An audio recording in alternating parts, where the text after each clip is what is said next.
A pleasant morning to you, viewer. Today I'll be discussing the government response on COVID-19 in the Philippines. The COVID-19 pandemic is without a doubt the world's biggest problem.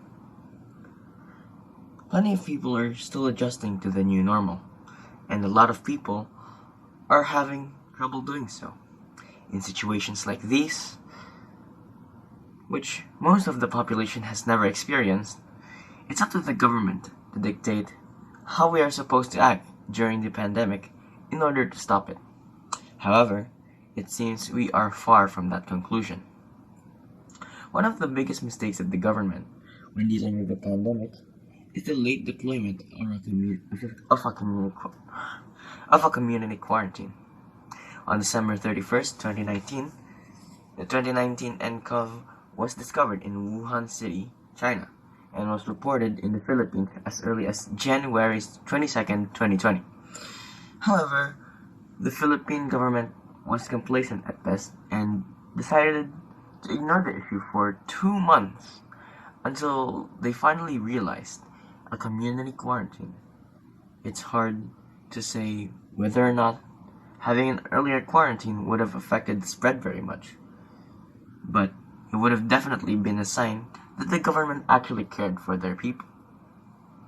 After a couple of weeks, the general community quarantine turned into an enhanced community quarantine, which should have been what was immediately put in place. But maybe the government thought that a couple of weeks worth of a quarantine would settle the problem.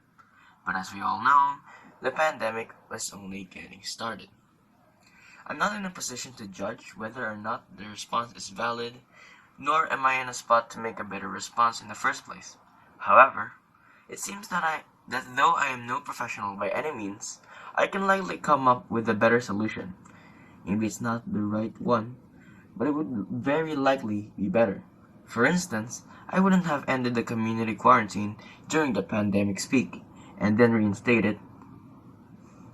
The incompetence of the government officials stem from the fact that most of them only seek fame or money, and little care for their community, not to mention hypocritical politicians who go against their own laws and blatantly deny it even when faced with strong evidence.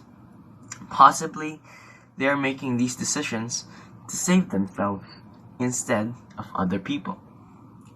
I can't put all the blame on them though, because even if the government's response is perfect, there will still be some people who wouldn't follow. It's true that not all government officials are pieces of societal garbage. There's some good left in the world, but sadly, it is a rarity in the government. We have new problems now. Now that there are many vaccines available, we just need to be able to distribute it to everyone to finally put this pandemic at rest.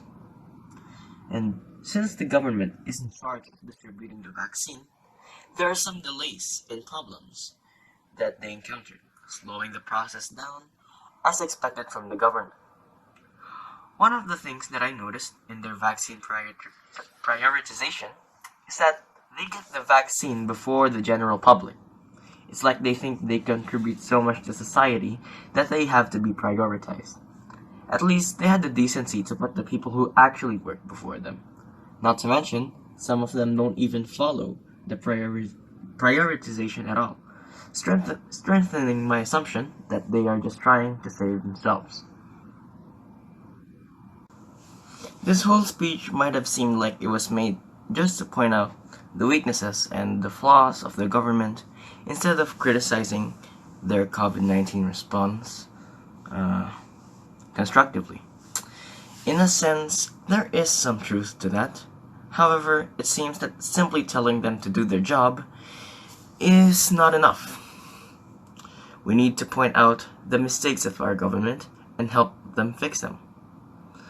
At the very least, they're getting the vaccines out to the public, albeit not efficiently, but it's better than nothing. Maybe in the future, in case of something this magnitude would happen again, our government would be able to prepare it, and until then we should work together to improve the people who are supposed to protect us. Thank you for listening.